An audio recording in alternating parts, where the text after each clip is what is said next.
네, 이번 주 4월 6일, 4월 첫째 주 그 시스팔 품목에 대해서 간단하게 설명드리도록 하겠습니다. 이번 시간부터는 미리 다음 시간에 시스팔 제품에 대해서 간략하게 설명을 하고 그 이후에 실습할 때는 조금 더 실습의 실습이 조금 더 원활하게 진행될 수 있도록 제품에 대해서 간략하게 설명하는 시간을 가지도록 하겠습니다. 실습하기 전에 참고해서 이제 여러 사람들이 이제 지금까지는 한 A반, B반 나눠가지고 실습을 했는데 돌아온 4월 6일부터는 모든 학생들이 같이 이제 수업을 참여하게 되니까 조금 더 질서 있게 그리고 많은 사람들이 이제 한 교실에 있다 보니까 방향 수칙에 준해서 좀 여러분들이 실습에 참여해 주셨으면 고맙겠습니다. 그래서 서로 그 정해진 위치에서 조금 산만하지 않도록 복장 갖추고 개량할 때부터 마무리될 때까지 여러분들이 좀 조용한 상태에서 실습해 주시면 좋을 것 같습니다. 이번 주 실습 품목은 비엔누아즈라는 제품인데요.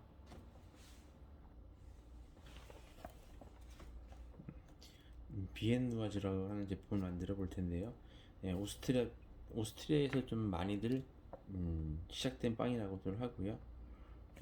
레시피에 보시는 바와 같이 우유라든가 계란이라든가 것들이 좀 많이 들어간 좀 제품이 되겠습니다. 모양이나 이런 것들은 다시 한번 설명을 드리도록 하고요. 레시피상에서는 뭐 여기 지금 표에서 보면은 오른쪽에 계란, 버터까지가 그 반죽에 대한 레시피가 되겠고요. 밑에 그 옆에 있는 버터, 연유, 슈가 파우더 이 세 가지는 빵이 구워져 나오면 냉각시킨 이후에 그 빵칼을 이용해서 자른 다음에 모양 깍지를 이용을 해서 크림을 넣을 수 있도록 그렇게 하겠습니다. 빵이 잘 구워지고 나면은 어떤 빵의 표면의 식감이라든가 이런 것들은 조금 바삭하고 속은 촉촉하고 그런 빵이 되겠고요. 이 제품의 포인트는 성형을 하고 나서 지금 오른쪽 그 상단에 왼쪽 상단의 그림에 보이는 바와 같이 윗면에 칼질을 이렇게 일정한 간격으로 하게 되는데 성형 이후에 계란물을 바르고 칼질을 어떻게 일정하게 잘 하느냐가 이 제품의 포인트가 될 수 있겠고요.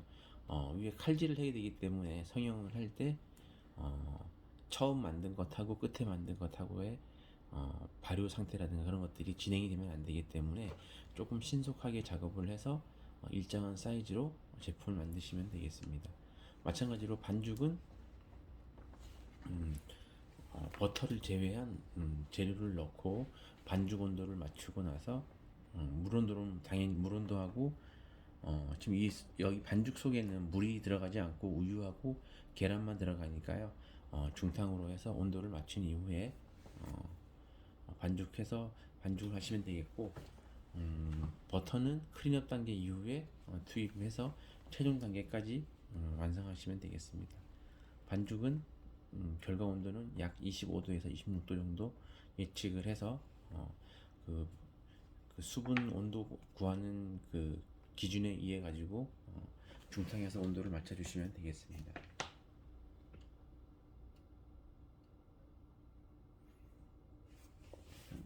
반죽이 완성된 상태는 최종 단계까지 믹싱을 하겠고요.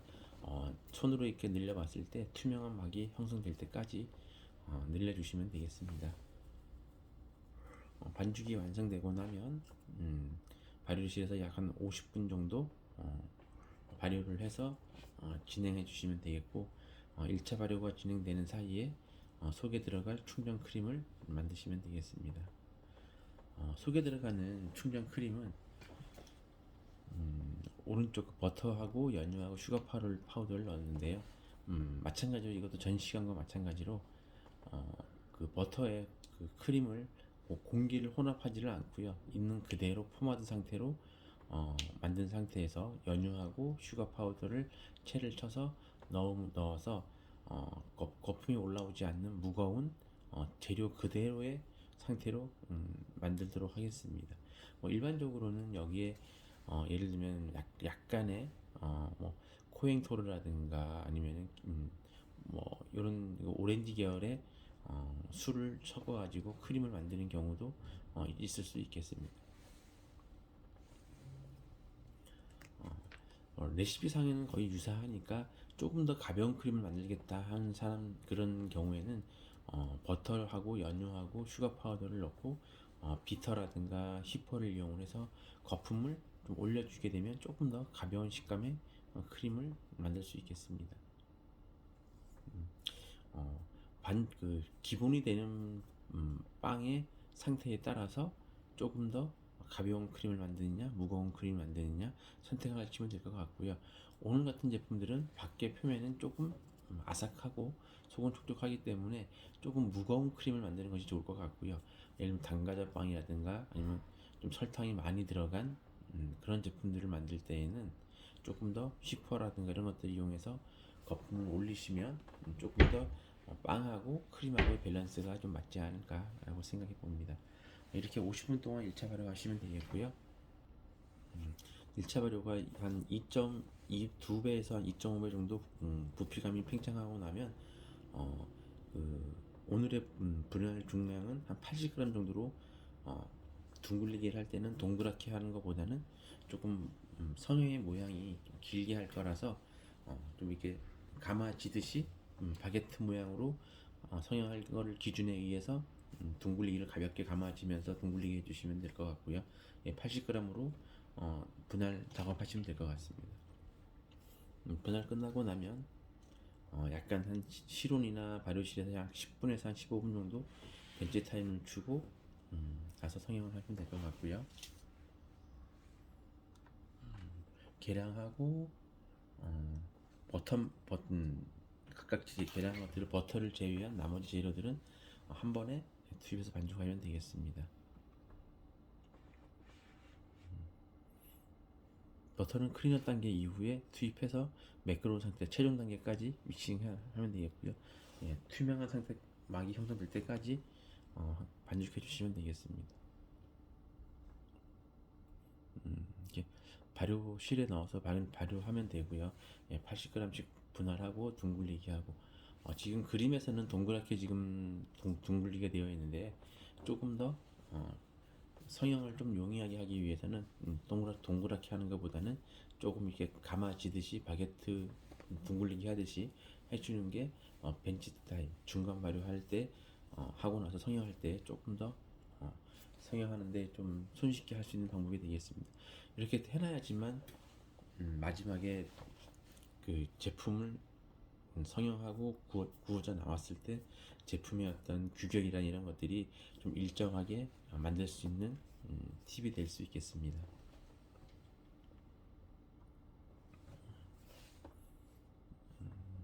예, 어, 가능하면 실습 시간에는 크림 만들 때는 어, 그 좀 그림에서 보이는 바와 같이 뭐 슈퍼라든가 이런 것들을 사용하지는 않고요. 전자레인지라든가 이런 것들을 활용을 해서 가벼운 크림을 만들 때는 그림에 보는 것처럼 슈퍼를 이용해서 거품을 올리지만 이런 무거운 있는 재료 그대로 혼합을 할 때에는 예, 약간 부드러운 포마드 상태의 버터에다가 연유하고 슈거 파우더를 넣어서 혼합하는 상태까지만 만들면 되겠습니다.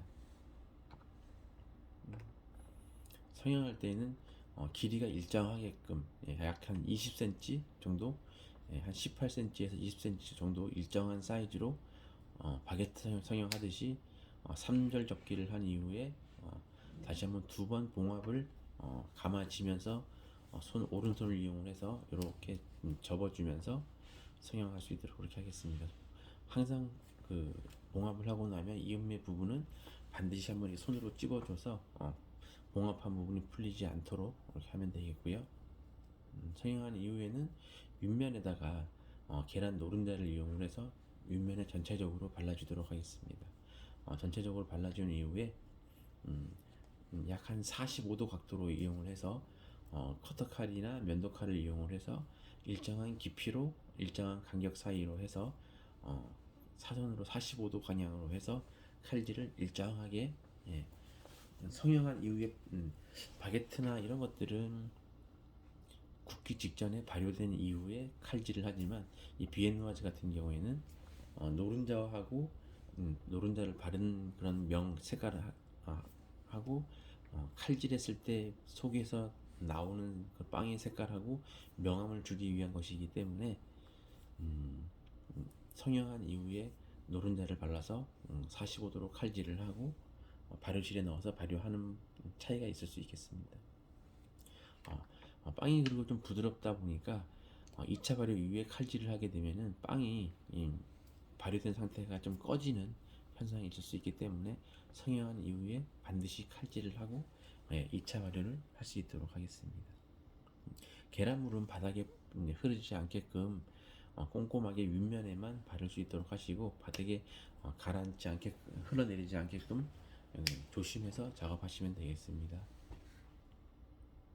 칼질은 칼질을 한 두께가 깊이나 길이가 일정하게 해주는 게 이 제품의 디자인을 깔끔하게 똑같이 할 수 있는 방법이니까요. 깊이나 사이 그 띄는 칼질하는 간격을 일정하게 해서 해주시면 되겠습니다.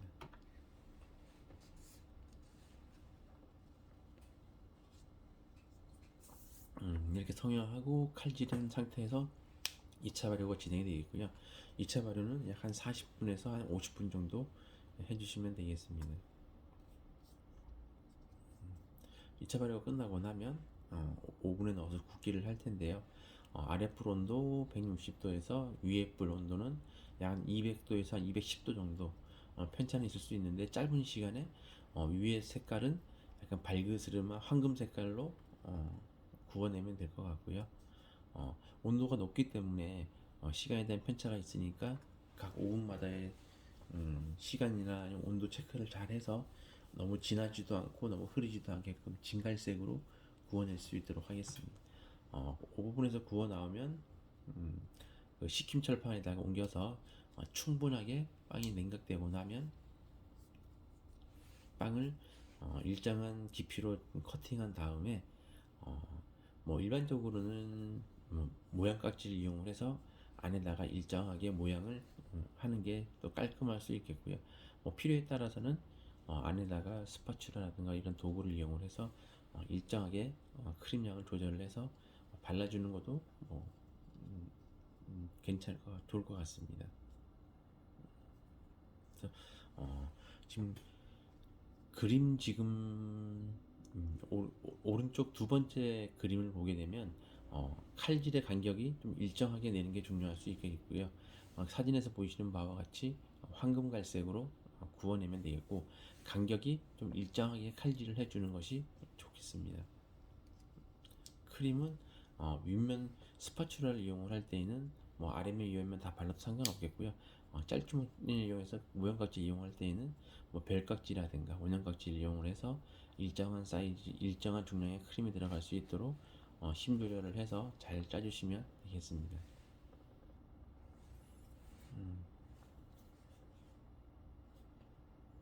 지난번 먹물연유빵 할 때도 보니까 여러분들이 어떤 빵에 대한 어떤 그 길이에 대한 감이 좀 없다 보니까 지나치게 좀 늘리다 보니까 너무 길어지고 하던 그런 경우가 있는데 처음에 3절 접기를 할 때 빵의 길이가 거의 좌지우지되기 때문에 3절 접기를 할 때 약간의 덧가루를 이용을 해서 너무 지나치게 길어지지 않도록 예, 하는 것이 중요하겠고요. 감아지기 할 때는 손으로 왼손을 이용을 해서 적절하게 힘의 안배를 힘의 안배를 해서 좀 탄력 있고 볼륨감 있는 빵이 만들어질 수 있도록 여러분들이 조금 신속하게 작업을 하되 하나하나에 좀 정성을 들여서 구워내는 것이 좋을 수 있겠습니다.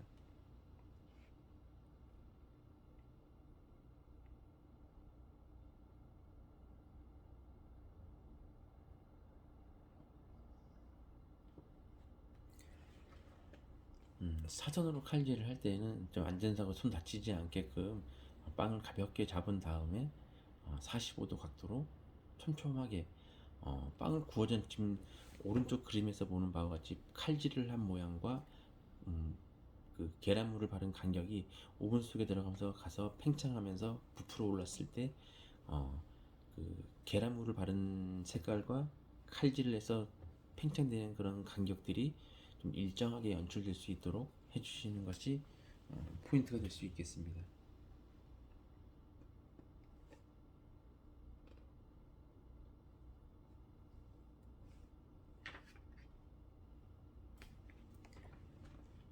이런 반죽들은 지금 이렇게 비엔노아지가 플레인으로 지금 되어 있는데요. 여기에다가 뭐 초코라든가 초코 반죽을 초코 이제 그 코코아라든가 이런 것들을 활용을 해서 반죽을 코코아 반죽으로도 응용이 가능하고요.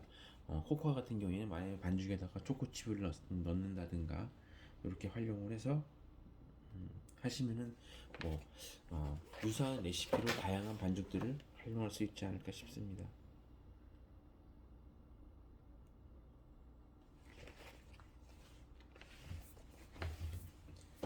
그래서 믹싱을 할 때에도 이 제품을 만들 때 반죽부터 완제품이 나올 때까지 약간 공정 기준에 의해서 여러분들이 좀 제품을 판매한다는 생각을 하고 제품에 참여하시면은 조금 더 그 여러분들이 베이커리에서 정말 구매해서 먹을 수 있는 제품 수준까지 도달하지 않을까라고 생각해 봅니다. 예. 네, 수고하셨고요. 실습 시간 4월 6일 날에 오늘 설명드린 비엔누아지 제품을 만들어 보도록 그렇게 하겠습니다. 네, 수고하셨습니다. 4월 6일 그 6주차고요. 4월 13일 날 호밀로어라는 제품을 가지고 그 중간 평가를 진행할 계획이 있고요. 기타 자세한 설명, 그 시험 평가의 방법에 대해서는 다음 주 수업 시간에 돌아온 주 화요일 날 설명을 드리도록 하겠고요. 평가는 여러분들이 정한 조별로 실습을 진행할 때 조별로 평가를 할 수 있도록 그렇게 하겠습니다. 자세한 내용은 수업 시간 다시 한번 설명하도록 하겠습니다. 네, 다음 주에 비엔노아제 제품으로 만나겠습니다. 감사합니다.